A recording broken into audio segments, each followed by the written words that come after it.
Vamos a meternos en un debate que seguramente les va a interesar porque los puede tocar desde distintos puntos de vista y además pueden tener una opinión formada al respecto, y tiene que ver con víctimas de situaciones de abuso sexual que están avanzando o iniciando un debate que tiene como propósito preguntarnos si aquellos que violaron tienen derecho después, incluso después de haber purgado una condena, de trabajar de cualquier cosa, o si en tal caso hay que revisar en qué ámbitos van a seguir moviéndose, incluso después de intentar haber purgado una condena, o reflexionar sobre lo que han hecho, si es que pueden reflexionar sobre lo que han hecho.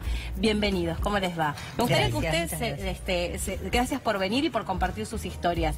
Me gustaría que ustedes se presenten y cuenten brevemente su propia historia y por qué están batallando sobre este debate tan interesante. Bien. Empezamos por ella, que es la dama. Ay, bueno, gracias, muchas gracias. Bueno, mi nombre es Silvia Piceda, soy sobreviviente de abuso sexual en la infancia, y después tuve que tratar de defender a mi hija y de proteger a mi hija de un progenitor abusador. Y en esta historia es que empiezo a buscar madres con las mismas historias de dolor, porque yo considero que entre pares es donde muchas veces uno puede encontrar no solamente el desastre en común, sino las soluciones, la esperanza, los recursos. Y así es como nace una de las patas de nuestro grupo, que se llama Adultos por los Derechos de la Infancia, que sostenemos un grupo de ayuda de pares desde hace más de 6 años, donde nos reunimos todos los sábados sobrevivientes adultos y adultos protectores de niños víctimas en el presente, porque lo que vemos es que en el hablar, en el circular la palabra, empezamos a poder vivir más sanos, con más protección, con más empatía, conociendo la solidaridad, cosas que la mayoría de las veces no nos sucedió dentro de nuestras propias familias. O sea, la importancia de unirse con pares y la importancia de abrir el tema a la comunidad, porque este tema del abuso sexual, que vos pensás que Unión Europea habla que el 20% de la población ha sufrido abuso, o sea que 1 de cada 5 hemos sufrido abuso sexual en nuestra infancia, o sea, lo que es tan absolutamente generalizado, a la vez está acompañado de un silencio espantoso en esta sociedad. Y en ese silencio, el único que tiene ganancia o que logra algo es seguir viviendo tranquilo, el agresor, y la víctima no. Y entonces, en ese contexto, esta es la parte de mi historia. Y con esta historia que traigo desde el año 2009, cuando tengo que asumir que mi hija estaba en riesgo porque yo me había casado con un agresor, en el año 2012 tengo ¿Qué la edad suerte... tenía tu hija?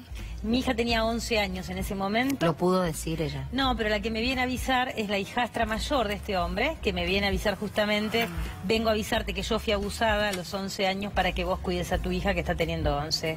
Cosa que vemos que pasa a muchísimas víctimas, que en verdad podemos empezar a hablar de nuestros abusos cuando sentimos que podemos proteger a los que vienen atrás, ¿no? Por eso hay tantas décadas de silencio en tantas víctimas de este crimen. Y así lo conozco a Sebastián en el año 2012. ¿Y tu historia, Sebastián? Bueno, mi historia es la de haber sido víctima del delito de abuso sexual a los 13 años en el Colegio Marianista del barrio de Caballito, acá en la ciudad de Buenos Aires, al que asistía como alumno de 7º grado de escuela primaria. Mi agresor fue un hermano marianista y docente de este colegio, Fernando Piciochi. Otros chicos de mi misma edad, compañeros de aquel colegio, también sufrieron este delito por parte de este mismo agresor. Y durante 10 años, a lo largo de toda mi adolescencia y mi primera juventud, sobrellevé este dolor en silencio, sin poder ponerlo en palabras, sin poder compartirlo con nadie, sin poder pedirle ayuda a ninguno de los adultos responsables de mi cuidado, tanto en mi familia como en aquel colegio, que eran 2 ámbitos en los cuales me tocaba sufrir distintos tipos de violencias, de malos tratos y de abusos de poder, casi como norma de relación entre adultos y niños.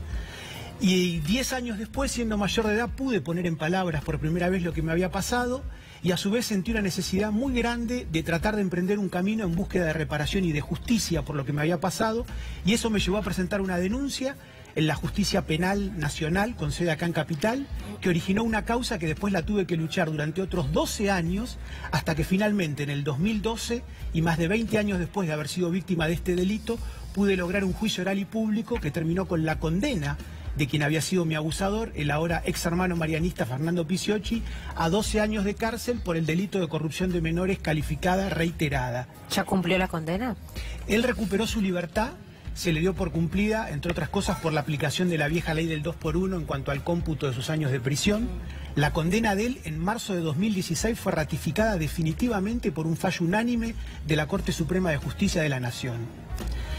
Y lo cierto, lo que sucedió hace un mes, que de hecho lo estamos compartiendo públicamente, es que este señor Picciocchi fue reconocido en la ciudad de Mar del Plata trabajando como encargado de un edificio del centro de la ciudad de Mar del Plata. De ahí viene la propuesta. La saludable reacción que tuvo un grupo de vecinas y vecinos de este edificio, absolutamente pacífica y muy clara, fue pedir su expulsión a la administración de este consorcio. ¿Y cómo reaccionó el consorcio? Lo expulsaron inmediatamente, pero por la firmeza y la claridad de este grupo de vecinas y vecinos que fueron liderados por una vecina de este edificio que vive en la provincia de La Pampa, y ella tiene un departamento en este edificio del centro de Mar del Plata, se llama Blanca Roberto, y ella fue la que lideró a este grupo de vecinos en este plantarse con una conciencia muy clara, la de decir un corruptor de menores, más allá del cumplimiento de sus condenas, no podía estar desempeñándose como encargado de edificio, no por capricho o arbitrariedad, sino por la posición de poder y acceso con respecto a niñas, niños, adolescentes y personas vulnerables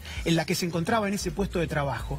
Y por eso nosotros, dándole como siempre un sentido colectivo a nuestras experiencias, es que estamos invitando a este diálogo y a este debate público acerca de qué tipo de situaciones laborales tenemos que prevenir para proteger a la infancia, evitando en este caso que los agresores sexuales se puedan encontrar en posiciones de poder y acceso con respecto a los niños. Me voy a poner un poco en abogado del diablo, porque si esto es un debate me gusta entender. Me hace un poco de ruido la situación. O sea, yo siento como que estamos, o se está juzgando a una persona 2 veces por el mismo delito y se la está condenando sin juicio sumario, digamos, porque se la está echando de su trabajo, se la está dejando sin su empleo, porque hay una decisión de un consorcio o una decisión de un grupo de vecinos, y yo no estoy a favor de la justicia popular, sino que estoy a favor de la justicia. Entonces, que son 2 cosas diferentes. Me gustaría entender qué piensan de este razonamiento. Bien. Acá lo importante para entender es que a nivel constitucional la Argentina reconoce los derechos de la niñez y de la infancia como un derecho superior. Lo que primero nuestra sociedad tiene que proteger es los derechos de la infancia. En el artículo 19 de la Convención de los Derechos del Niño dice que los estados firmantes tienen la obligación de promover todas las medidas de precaución y de cuidado hacia la niñez, y expresamente el delito sexual, el delito de abuso sexual. Entonces nosotros basándonos en eso, en una cuestión de protección y no de castigo, por eso decimos que el Estado se tendría que hacer cargo de estar atento y de tratar de que estas personas tengan trabajo. No estamos diciendo para nada de seguirlos castigando ni nada, sino de prevenir al niño, de proteger a los niños y a las personas vulnerables que pueden tener riesgo. Entonces me parece que el foco no está en la pérdida de derechos de estas personas, sino en la protección de la infancia. Sabemos que proteger la infancia es algo muy incómodo. Vos pensás que a nivel intrafamiliar, este delito la mayoría de las veces es intrafamiliar. Sí. Las familias deciden habitualmente seguir protegiendo al agresor y desprotegiendo a las víctimas. Bueno, nosotros queremos que la sociedad adulta empiece a discutir algo que es muy incómodo, asumir que estos agresores están entre nosotros, que forman parte de nuestros vínculos afectivos también, pero que como sociedad adulta tenemos la obligación de cuidar la infancia. Entonces, nos parece que realmente algo que también es proteger los derechos de estas personas, es no dejarlas libradas a su azar ir a buscar trabajo,